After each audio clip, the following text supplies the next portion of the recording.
It's my belief that nearly everything that we're taught at school and in society is more or less a lie. The history is a lie. The history books that tell you about the Second World War and First World War, they don't tell you what the real truth is. They don't tell you that Ford, the man who made the Ford car, was selling engines to America to kill British people, and Hitler gave him one of the highest medals of the Eagle or whatever it was called, and had a picture of him in his home. That was Ford. They don't tell you that. They don't tell you about Prescott Bush. They don't tell you about how the people that were supposedly on our side helped the enemy in order for money.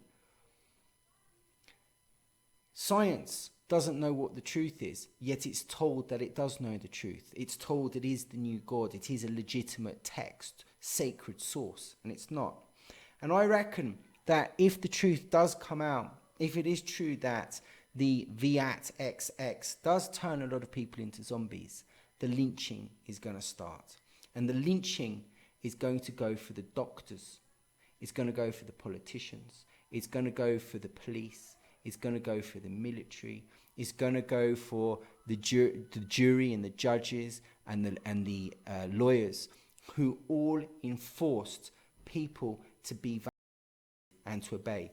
When you're a mother and you realize that your children have had their lives taken away, when you realize as a mother that you've failed, when you realize as a mother that your job on earth was to have children and you were being tested to see whether you would protect those souls by stopping nations going into their body, let's say in a hypothetical sense, because you might come to an argument which says, well, you know, if there's a God, why would God let children be turned into zombies?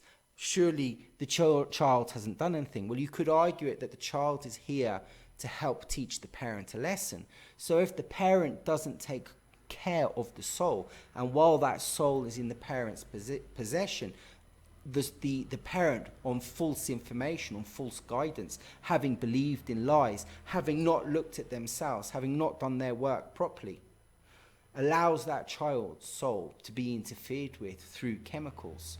What do you think is going to happen to the woman when she sees doctors that lied to her, doctors that gave her new babies or children of 3, 5, 10, these VAXXs? What do you think she's going to do? What sort of anger?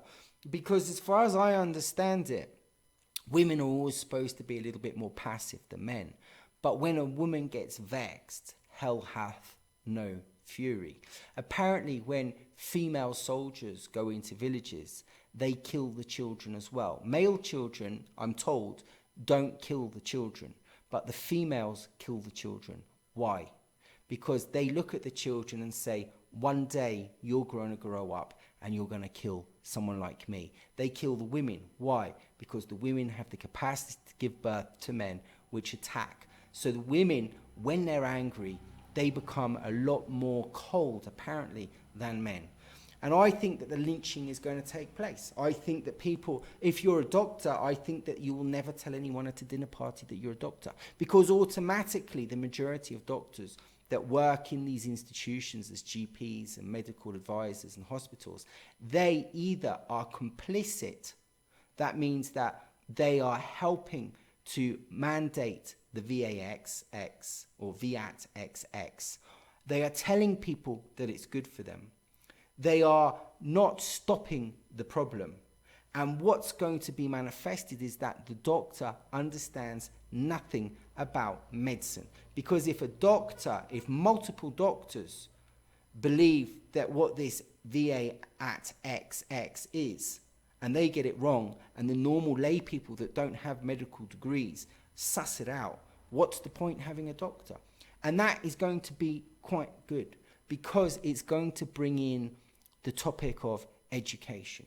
What is education? How can education get it so wrong? I think that post C19, a lot of questions are going to be brought up. If we get out of this, if it is correct that this is all a bullshit thing, when we get out of this, everything's going to be questioned.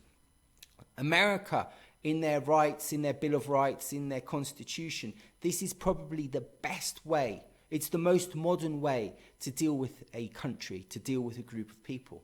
But because of the technology being brought in, we perhaps need to reform it. We need to bring it up to date in a very spiritual way. Because the technology puts in dynamics which perhaps weren't there when the American Constitution was written. The thing about the Americans is they have guns. And the American politicians might be reticent to start to try to do something on 400 million Americans with 400 guns armed to their teeth. So they might try something different. As Max Igan said, they might try to get the Americans through food by blocking food. It's quite strange because in A Game of Thrones, when Daenerys, that girl with the dragons, she wanted to get her 3 dragons and kill everyone. Her sort of conscience, that bloke that liked her, that was that father figure, said to her, you know, you're not supposed to do that with the dragons. And she said, yeah, but I've got dragons. They can do it. Isn't that what I'm supposed to have?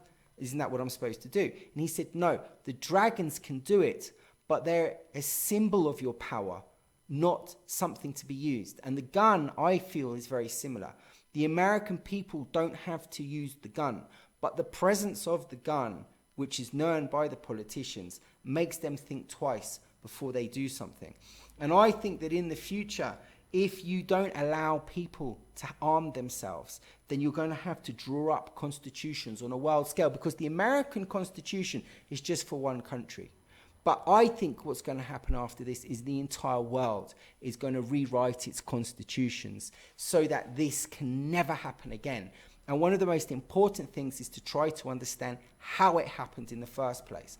And if they don't understand metaphysics and they don't look at the spiritual aspects of this, they don't look at demonology, Christology, theology, if they don't look at the subtle energies in the astral planes, if they don't look at plant medicine, ayahuasca, iboga, San Pedro, they will get it wrong. They'll write a constitution whereby this problem can come back again, as it probably seems to do over the eons, again and again and again and again, to do its harvesting.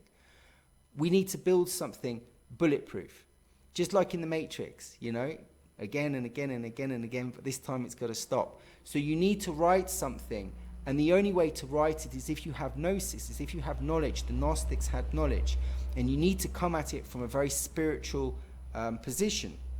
I've noticed recently, for some reason, I've been following people, like David Icke or Jeff Berwick, Dollar Vigilante, Max Igan, and lots of other guys. And they've never really talked about spirituality and consciousness and energy and in the same way that they're talking about it now. David Icke was always talking about reptilians and, pedophilia and like getting energy and stuff like that. Max Igan, he was talking about his stuff. And now what I've noticed that there's this growing narrative which is talking about soul tests. It's talking about protecting the future for the next type of child which is coming in. And what I've heard from a lot of shamans is the new generation, the post C19 children are going to be very different. It's not like rainbow children and crystal children and stuff like that. Apparently they're going to have capacities or abilities, which is why we might be seeing all this stuff like X-Men. All of this Hollywood stuff is trying to tell us that there are these kids which are waiting to be born into this reality. And we, the people, are trying to prepare that reality for them. We're trying to get rid of this negativity. We're trying to get rid of this technology which is trying to enslave people even before they're born. Maybe this is what the technology is for. Maybe the technology is being brought in because they know it's the time where these children come in, and they want to enslave the children and all humanity at birth, so that whatever capacities or abilities that they have, the technology can contain it immediately, and it won't allow it out into the humanity to manifest, because it will help humanity. I don't think we've got any idea of what's coming down the line. I don't think we've got any idea. We have no idea about the technology that they've got that they haven't brought out, what their plans are, how they're going to corrupt the human and humanity. Because this, to me, is more of a mocking. It's more of having fun. It's more playing. To wear something over your face, to shut your mouth. To have things injected into your body against your will, to give up the rights of your body to the government, to be put into prison because you won't allow something to be put on you, to be told that you, the 1%, are the problem that's causing this massive pandemic for the 99%. When you've got countries like Gibraltar or Israel, or the Seychelles, which are 100% in Gibraltar, 100% VAXX, 100% VATXX, and yet there's a 2,500% increase in 2021, and they're going to close down Christmas as a result, which basically means that the VATXX doesn't work. It doesn't work. And when you present the information to the public don't take it in the media. That's the other thing that's going to come down, the doctors, the media. And so this lynching, I reckon that there's going to be a massive lynching. People are going to go out onto the streets. They're going to find all of these politicians, media, doctors, police, lawyers, judges, people that imposed fines, people that enforced fines, the nurses. They're going to go for everyone. There's going to be absolute mayhem if this comes out, because people were cowards. The problem was not the psychopath. The problem was the stupidity and the cowardice of the individuals that didn't want to look or to educate themselves or to find consciousness, and inflicted it on everyone else. And so I just wanted to read this for you. In 1946, a riot mob striking students, teachers, miners in the Bolivian capital, La Paz, lynched various government officials, including President Gualberto Villarroel himself. After storming the government palace, members of the mob shot the president and threw his body out of a window. In the Plaza Morillo, outside the government palace, Villarroel's body was lynched, his clothes torn, and almost naked corpse hung on a lamppost. Other victims of the lynching included Director General of Transit Max Toledo, Captain Waldo Bajivian, Luis Uria de la Oliva, the President's Secretary, and the journalist Roberto Hinojosa. We can see this happened in 1946, about 80 years ago, 78 years ago or something, 74 years ago. So we can see that the general public will go for the president, will kill politicians, and will kill everyone.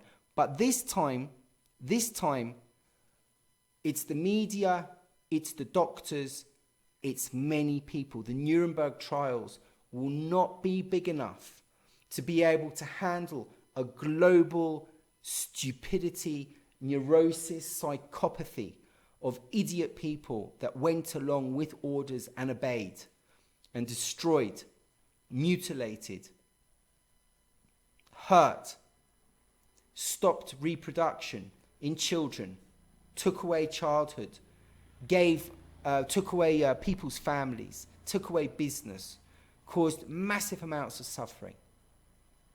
The anger against these doctors, these stupid people, doctors, arrogant people, that because they wear a stupid white coat and have got PhD behind their name, people bow down to them thinking that they know more than them. University doesn't make you more intelligent, it just programs you more. Because university is an education. Education doesn't exist. Education is about receiving information from up there, which hardly anyone can do anymore. Education is about opening the links for upstairs. It's about feeling. It's about feeling nature. It's about intuition. And it's about data and knowledge. But it's not just about data of knowledge, which is what the universities and the establishments do, which create a bias and a lopsidedness and take people out of harmony, creating a disharmony, creating a dis-ease, which is an illness. Dis-ease, disharmony is an illness. And so after all this happens, There needs to be a very big think, and we need to make sure that the people that write a post-C19 constitution have had nothing to do with what we've had to put up with now, that have had no part. The people that should be writing the post-19 rules and regulations and laws for humanity are the people that saw the problem before it even started, or before it manifested, to the normal person. The people like the Ikes, the David Ikes and the Max Egans, these people of the world. These are the people that had the foresight. These are the people that had the psychic abilities. These were the seers. These were the prophets. Because what I bet you is going to happen, you're going to get idiots. The stupid MPs in England, married to their media partners, are going to try to take up the mantle and try to lead the way because they're in a position. Any person that was a politician that went along with this is out. Any media person that went along with this is out. The only people that should speak up for the people, that should write anything, are the people from the start that stood up, because they're the people that had the gumption and the balls to do something. And they're the people that are probably the most pure and aren't going to infect anything that's going to be written that can be taken advantage of in the future, so that nothing can be put in that can be swayed or manipulated.